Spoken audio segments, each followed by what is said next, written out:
This contemporary illustration shows the events in Braunau-am-Inn on the 26th of August 1806. On his knees before a French firing squad is Johann Philipp Palm, a bookseller from Nuremberg. In front of him stands a group of French soldiers who were not very good shots. On the first volley, they just wounded him, which is probably why he's now on his knees. They reloaded. They fired again, and still they failed to kill him. Then Johann Philipp Palm was given a coup de grâce. A very messy execution indeed. In the background of the illustration, we can see the crowd that had come to watch, and beyond that is the town of Braunau-am-Inn and the church, where I believe the young Adolf Hitler was to be christened more than 80 years later. Indeed, in the very opening of Mein Kampf, we read, "Today I consider it a good omen that destiny appointed Braunau-am-Inn to be my birthplace." What did he mean by that? One may take it to mean that because the town was on the border of two German states, that was where he, as a future leader, or so he thought, he should come from. But maybe he was thinking of Palm.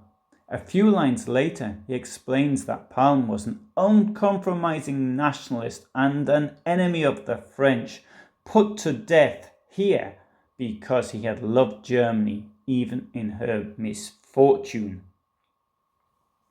Well, those are the words of Hitler in Mein Kampf.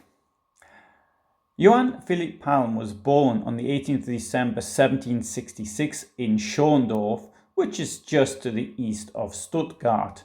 Incidentally, it's the same town from whence comes Gottlieb Daimler of Mercedes fame. Here we have a drawing of Johann Philipp Palm when he was a little bit older. His father practiced the twin professions of being a surgeon and an excise tax collector, which presumably in those days were complementary. Palm's uncle, Johann Jakob Palm, was in the book business in Erlangen, near Nuremberg, and he was apprenticed to him. Once the apprenticeship was completed, he became an assistant in the Stein bookstore in Nuremberg.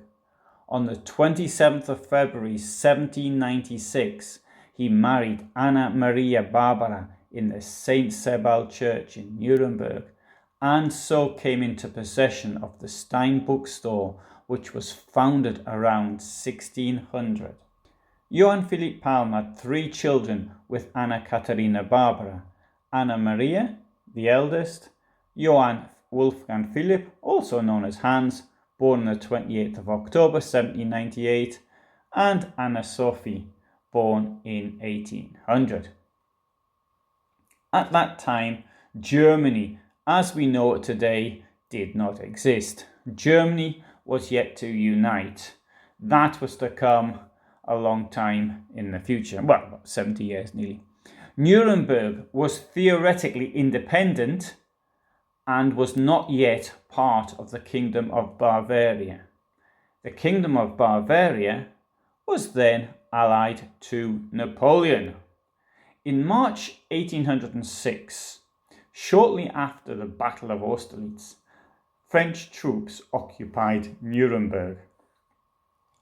In July 1806, a 144-page publication started doing the rounds. This was called Germany in its Deep Humiliation. It was published by Palm's Buchhandlung, and it called for resistance against the French and their Bavarian allies. Should you want to read the book, there's a link below which will take you to it and to lots of other interesting old documents in Munich. Back to the story. In Augsburg, the book fell into the hands of French officers. They were suspicious, and the properties of the Palm family were searched on the 28th of July and the 4th of August 1806, but Palm was away in Prussia and therefore safe. However, Despite warnings, he secretly returned to Nuremberg. A beggar to whom he had recently given a few coins denounced him to the French. On the 14th of August 1806, alongside his lawyer, Rudolf Sigmund von Holzhauer, he was taken to Ansbach to see the French commander-in-chief, Jean-Baptiste Bernadotte. The latter transferred him to the French-occupied fortress town of Braunau-am-Inn on the 22nd of August, 1806. Here he was told that his arrest was based on a decree by Napoleon on the 5th of August, 1806. A French military court sentenced him to death on the 25th of August, 1806, despite his pleas of innocence.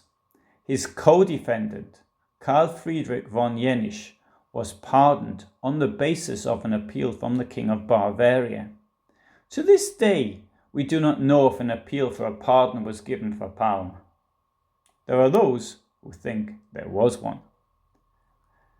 Despite the death sentence, he did not reveal who wrote the offending publication.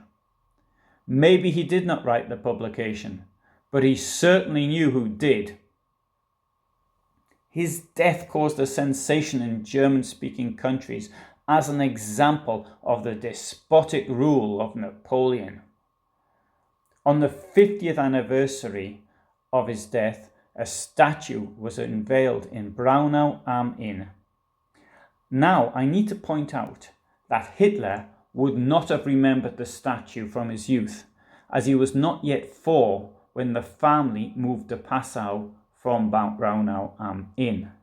However, he would have known of the legend around Johann Philipp Palm. Hitler likened him to Leo Schlageter, who had been executed by the French after being betrayed by a German to them. Schlageter was a far-right terrorist with a long history of violence behind him, who had derailed a number of French trains during the occupation of the Ruhr. He was caught and he was shot on the 26th of May, 1923. On a more positive note, the memory of Palm is kept alive through the Palm Foundation, a non-profit organisation in Schorndorf, which has awarded the Johann Philipp Palm Prize for Freedom of Expression and Freedom of the Press every 2 years since 2002. Nearly all the winners have come from countries where freedom of the press is under threat. And I think what we can say is that today his legacy is that of being somebody who fought for the freedom of the press. I hope you found that interesting. Obviously, I don't do much on the Napoleonic period, but it did have this link into what I normally do, which is the 20th century and the Nazi period. So that is really why I did this video. I upload at least once a week, and in those weeks where there is only one video, that video appears at 8 in the evening, my time, Central European time, on a Friday. And sometimes I publish at other times as well.